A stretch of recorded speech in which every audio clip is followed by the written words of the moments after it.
الحمد لله الذي هدانا لهذا وما كنا لنهتدي لولا أن هدانا الله. أشهد أن لا إله إلا الله وحده لا شريك له وأشهد أن محمدا عبده ورسوله لا نبي بعده. اللهم صل وسلم وبارك على سيدنا محمد وعلى آله وأصحابه أجمعين. أما بعد. Untuk yang kata yang harus terucap bagi kita adalah syukur alhamdulillah, dengan memuji, membesarkan namanya sebagai ungkapan rasa syukur kita atas segala karunia nikmat dan rahmat yang diberikan kepada kita sampai hari ini. Bapak Ibu jamaah salat subuh rahmatullah, tiada henti-hentinya kita tetap bersyukur kepada Allah yang pada kesempatan hari ini kita memasuki fase kedua di hari ke-7 atau tepatnya hari ke-17 di bulan suci Ramadan 1446 Hijriah ini. Jadi harapan dan doa mudah-mudahan seluruh aktivitas kita, seluruh amaliyah kita, seluruh hubungan kita senantiasa dalam ridha dan terima oleh Allah Subhanahu wa taala. Amin. Bapak Ibu yang saya hormati, eksistensi Al-Quran menurut para pakar tafsir diturunkan dalam dua fase. Fase pertama adalah diturunkannya Al-Quran secara keseluruhan oleh Allah ke langit bumi, dan yang kedua, fase kedua adalah penurunan Al-Quran step by step selama bulan lebih 20 tahun kenabian Muhammad sallallahu alaihi wasallam, dimulai dari turunnya surah Al-Alaq 1 sampai dengan 5 di Wahirah, dan itu adalah tundangannya sebagai hari nuzulul Quran. Begitu di dalamnya sebagaimana yang kita ketahui bahwa turunnya Al-Quran secara keseluruhan dari Allah ke langit itu yang disebut dengan malam kemuliaan atau malam Lailatul Qadar. Sebagaimana di Al-Baqarah 185, syahr Ramadan alladzi unzila fil Qur'an hudan lin-nas wa bayyinatin minal huda wal furqan, bahwa bulan Ramadan ini diturunkannya Al-Quran hudan lin-nas, sebagai petunjuk bagi manusia, wa bayyinatin minal huda wal furqan, dan memberikan penjelasan-penjelasan tentang petunjuk itu dan sebagai pembeda antara yang hak dan yang batil. Saudara, Al-Quran adalah bacaan yang sempurna. Sampai detik ini tidak ada bacaan seantero mulai kelahiran Nabi Adam alaihissalam sampai sekarang yang siapapun ia mengerti, ia faham, ia muslim atau non-muslim, maka yang buku yang paling banyak secara kuantitas dan secara besar dibahas dalam kajian-kajian tidak lain adalah berupa bacaan yang sempurna itu, yakni Al-Quran Al-Karim.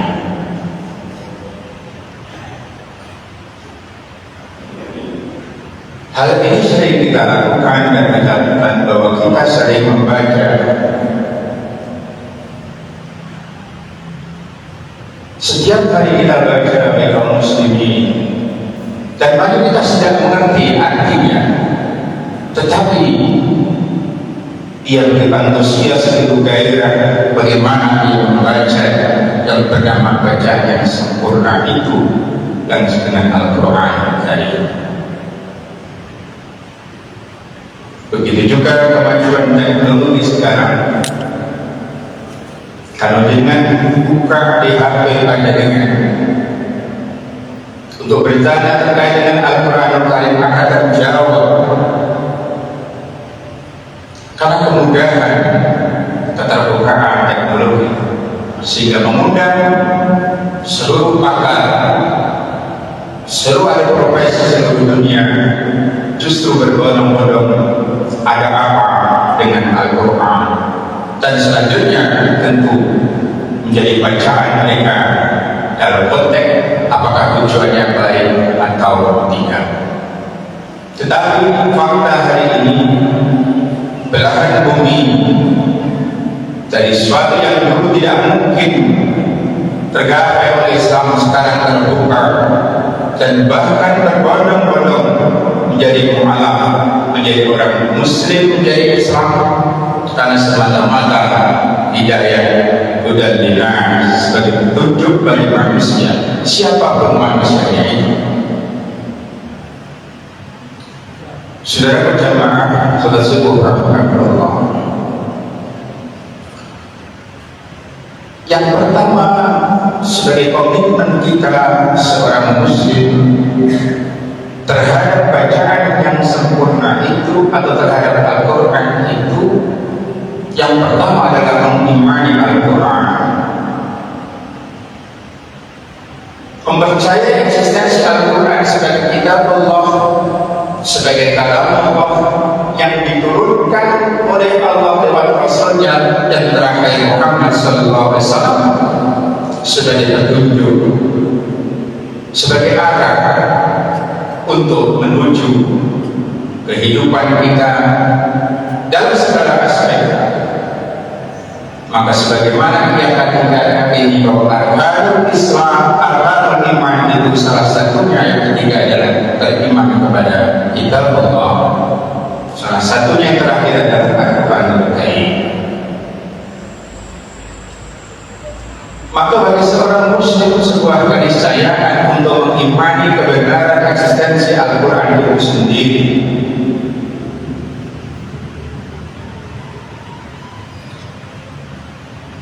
Ketika keimanan dan meyakini kita bahwa Al-Quran sebagai kalam Allah dan sebagai petunjuk bagi kita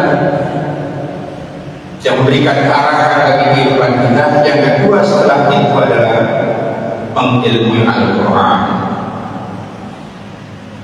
Setelah mengimani itu kita banyak belajar, maka cukup memberikan kita mungkin TPA, TPD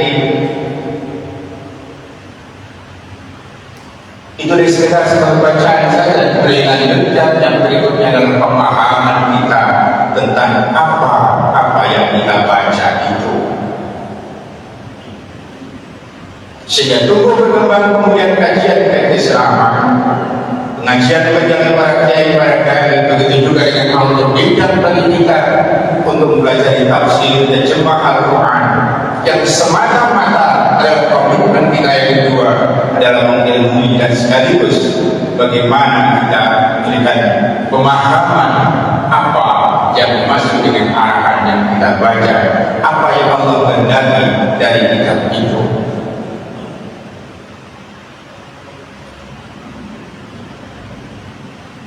Hal ini yang memberikan motivasi kepada kita yang pertama dari tentang keimanan dan keimanan itu, karena kita yakin dari keimanan. Begitu juga dengan Muhammad SAW menuangkan betapa mulianya bagi setiap seorang muslim atau siapapun yang membaca dengan bacaan yang sempurna Al-Quran itu, huruf demi huruf jadi satu kebajikan, dan setiap kebaikan dilipat gandakan, terutama di bulan suci Ramadan.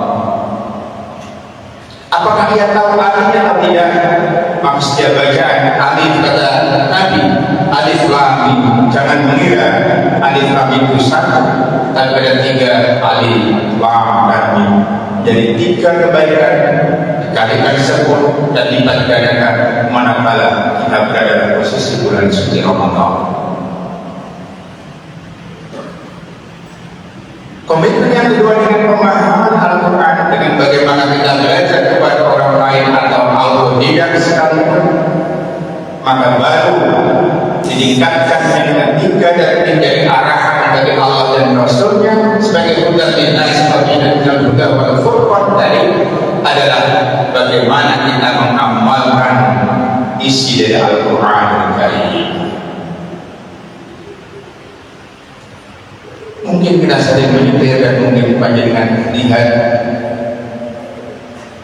saya Haji Mustafa Bisri dan Gus Muslim kan, di era sekarang ini ketika kita membaca Al-Quran dan kemudian membaca terjemah atau tafsirnya seakan-akan menyindir kepada kita sendiri. Ciri-ciri orang beriman dalam Al-Quran sudah digariskan misalnya, tetapi kita tidak punya perilaku seperti itu. Ciri-cirinya orang munafik, ciri-ciri orang munafik disebutkan dalam Al-Quran, tapi kita seakan-akan ikut di dalamnya. Apa artinya? Sesungguhnya dari kita kaum muslimin masih jauh bagaimana ia berada untuk mengamalkan dari apa yang dimaksud dari Al-Quran itu sendiri. Padahal dalam konteks Saya berdasarkan Profesor Dr. Quraisy bahwa isi kandungan Al-Quran itu dalam tujuan yang pertama adalah memperbaiki akidah, yang kedua adalah syariat, dan ini dibagi dua, bagaimana hubungan dengan Allah, dan yang ketiga adalah bagaimana syariat menentukan hubungannya dengan makhluk hidup.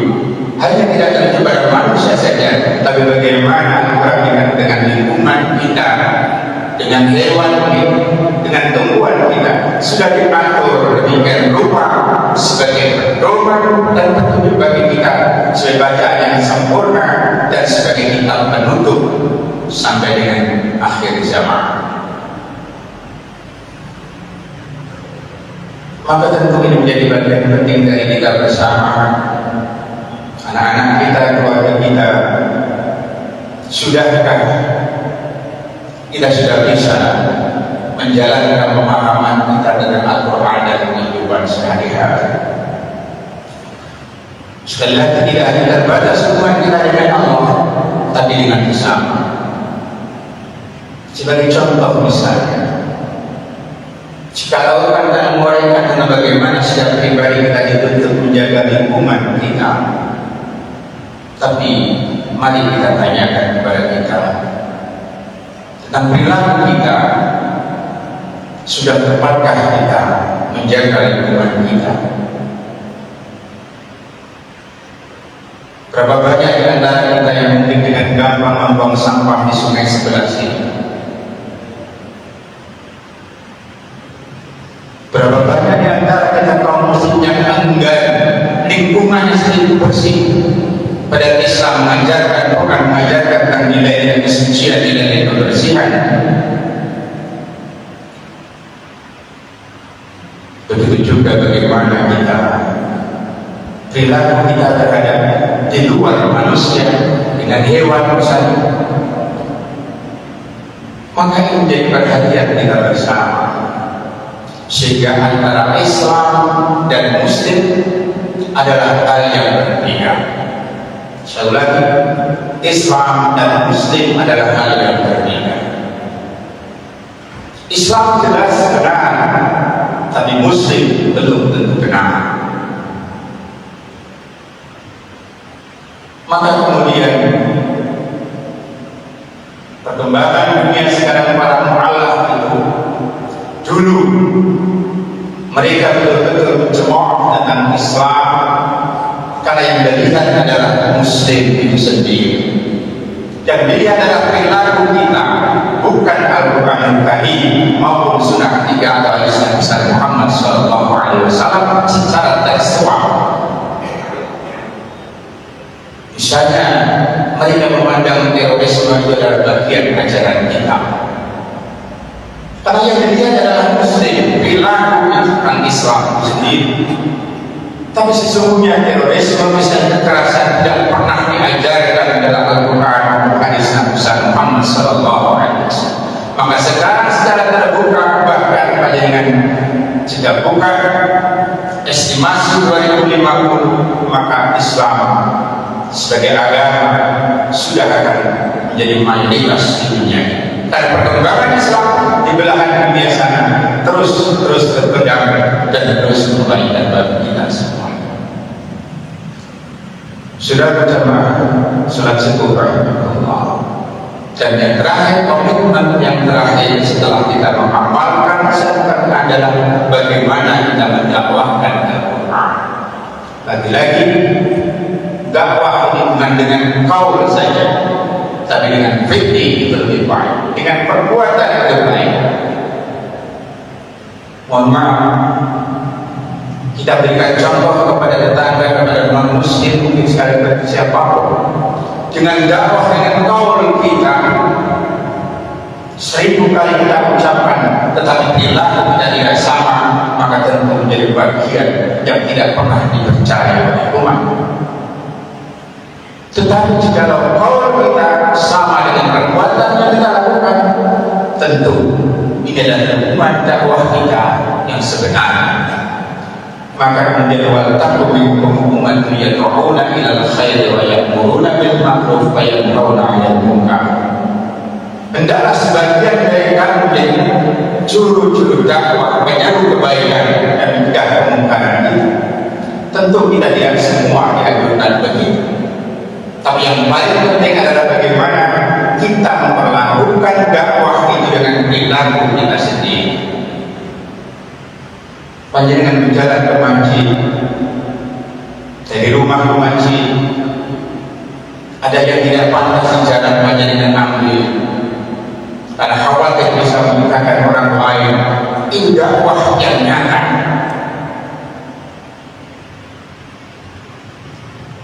Untuk itulah mari kita bersama-sama mengukur kembali komitmen kita kepada bacaan yang sempurna bernama Al-Quran Karim itu.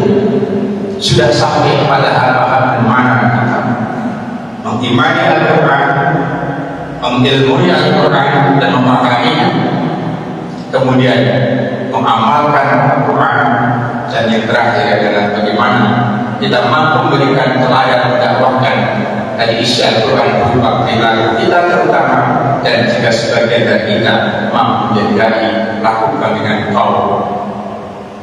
Sebagai penutup, mari peringatan nuzul Al-Quran yang tepatnya tanggal 17 hari ini bermanfaat tadi, memberikan inspirasi bagi kita untuk berfasda betul khair, untuk terus membaca ikrar sebagaimana wahyu pertama yang sebagai nuzul Al-Quran itu dan kepada kita untuk tidak enggan untuk membaca ayat-ayat Allah, baik Al-Quran Karim maupun kauniyah alam lingkungan kita.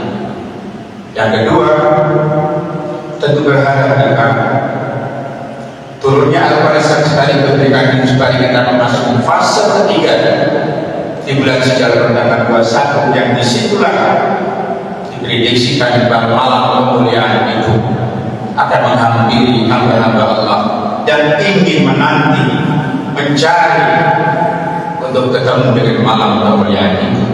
Maka yang dibutuhkan adalah persiapan kita akan masuk fase ketiga dalam 21. Bagaimana dengan komitmen ubudiyah kita, takarub kita kepada Allah, sedekah kita, bacaan Quran kita, yang semata-mata kita tidak perlu menunggu tanggal ganjil atau tanggal berapapun, tetapi yakinlah ketika kita memanfaatkan malam-malam akhir bulan suci Ramadan, maka malam kemuliaan itu pasti akan bertemu dan kita temui.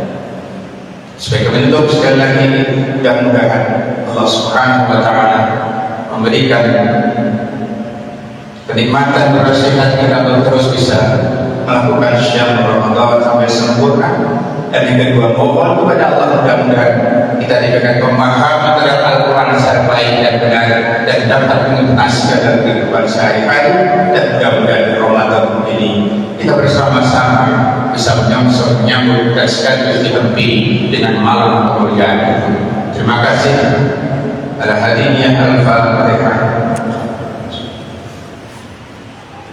Ya, اللهم صل وسلم وبارك على سيدنا محمد وعلى اله واصحابه اجمعين الحمد لله رب العالمين حمد الشاكرين حمد الناعمين يا ربنا لك الحمد كما ينبغي لجلالك الكريم وعظيم سلطانك ربنا ظلمنا انفسنا وان لم تغفر لنا وترحمنا لنكونن من الخاسرين ربنا لا تزغ قلوبنا بعد إذ هديتنا وهب لنا من لدنك رحمة إنك أنت الوهاب وقل جاء الحق وجاء الباطل إن الباطل كان جهنم اللهم اغفر لنا ولوالدينا وارحمهما كما ربيانا صغارا اللهم أرنا الحق حقا وارزقنا اتباعه وأرنا الباطل باطلا وارزقنا اجتنابه اللهم إنك عفو كريم تحب العفو فاعف عنا يا كريم اللهم ربنا تقبل منا صلاتنا وصيامنا وقراءتنا ولجميع أعمالنا برحمتك يا أرحم الراحمين ربنا هب لنا من أزواجنا وذرياتنا قرة أعين واجعلنا للمتقين إماما ربنا آتنا في الدنيا حسنة وفي الآخرة حسنة وقنا عذاب النار سبحان ربك رب العزة عما يصفون سلام على المرسلين الحمد لله رب العالمين الله